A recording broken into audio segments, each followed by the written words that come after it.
One of the biggest lessons I learned in this past year is that this insight that we don't have to believe our thoughts. We don't have to believe the painful stories we tell ourselves. Painful stories like, I'm not welcome here, people don't like me, she doesn't respect me, he's bored with me, the world is a cold, heartless place. And yeah, any of those sound familiar to you? For me, for most of my life, these stories weren't just stories. These stories were reality for me. I believe in them with all my heart, and didn't even occur to me that they might not be true at all. And the thing is that if you believe stories like that, they tend to become true. So if I believe that I'm awkward, that I'm not welcome in a certain group, or that people don't like me, guess how I'm going to act? I'm going to keep in the background, I'm going to keep quiet, try not to stick out. And if I talk to people, I'm quiet, unapologetic, I stick to topics that I think they might like, and try to get out of the conversation as quickly as possible because I don't want to bother them. And if we look at it from the perspective of the other person, of course that kind of seems weird. Like, hey, why doesn't he want to talk to me? He doesn't look me in the eye. He doesn't seem interested in what I'm saying. What an awkward guy.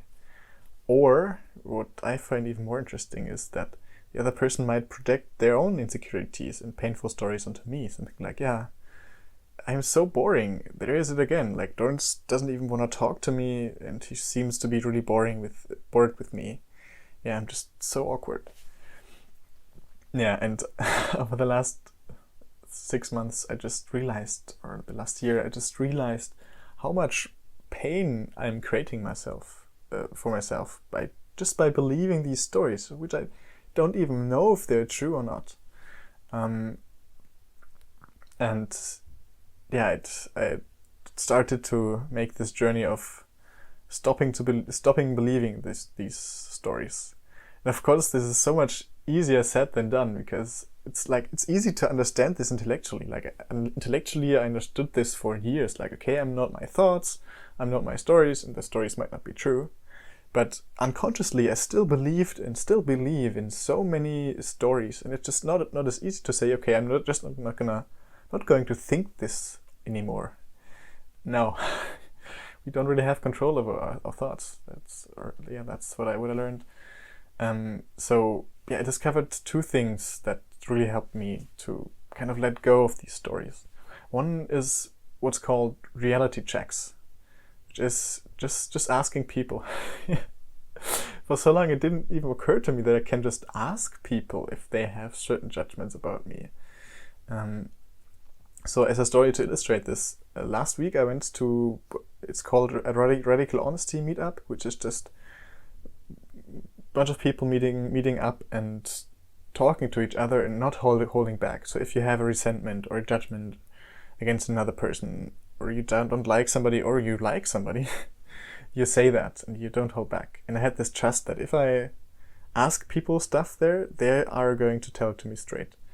So that's what I did, and that's the situation. Again, when I was in this group, I had all these insecurities and stories coming up of like, I'm not welcome here, people think I'm awkward, I don't fit in here.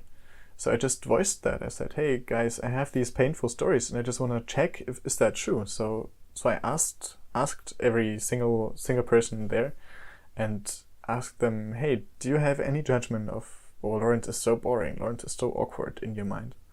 And not a single person said yes. Not a single person. And in that moment, I couldn't really believe it, because I still believed so strongly in this story that it didn't really ring true for me. So what I did was that I kept asking one guy of like, yeah, but if you don't think I'm awkward, do you think I'm boring? Or do you have maybe a slight sliver of tiredness? Did you have that when you were talking to me? Or did you feel like, I'd rather talk to somebody else? He kept saying no, and I kept asking more things. At some point, another woman who was there at the meetup said, hey, Lawrence, seems like you're trying to confirm your story. You're trying to find evidence for your story, not trying to disprove it. You're trying to prove it, even though it obviously is not true. And that was like a big aha moment of like, not only do I strongly believe in this story, but I try to make it come true. I try to create awkwardness, and I try to confirm that I'm awkward. And this is super interesting for me, like because why am I doing this? Why am I purposely doing this basically vicious circle? And the explanation I came up for me was, and I don't know if that's true, but the best explanation I came up with was that it feels safe. Like, it's not comfortable, but at least I'm used to that. I'm used to feeling like that for all my life. And it would be something really new, and something really scary, maybe even to stop believing in that. So just as an interesting side note, maybe some of you can relate to this. Okay, and the second thing I learned that helped me tremendously is a journaling method, just writing your stories down and then questioning them. This method is a specific method. It's called The Work by Byron Katie, and it consists of 4 questions with which you question your thought, and it's so stupidly simple that you wouldn't believe that it worked, but it works so well. So yeah, she wrote this big book. It's called Loving What Is, and yeah, highly recommend you checking it out. It helped me, it's one of the top 5 self-help books that have helped me out in my life. So yeah, good. That's it for the video. Just as a conclusion, what I realized is that reality is always nicer than the stories I have. So even it's always more safe. So even if the judgments, my stories get confirmed, it just still feels better to know it for sure. And usually, almost always, that's not the case. Like, this reality checking, I don't do it often because it's super scary and uncomfortable for me.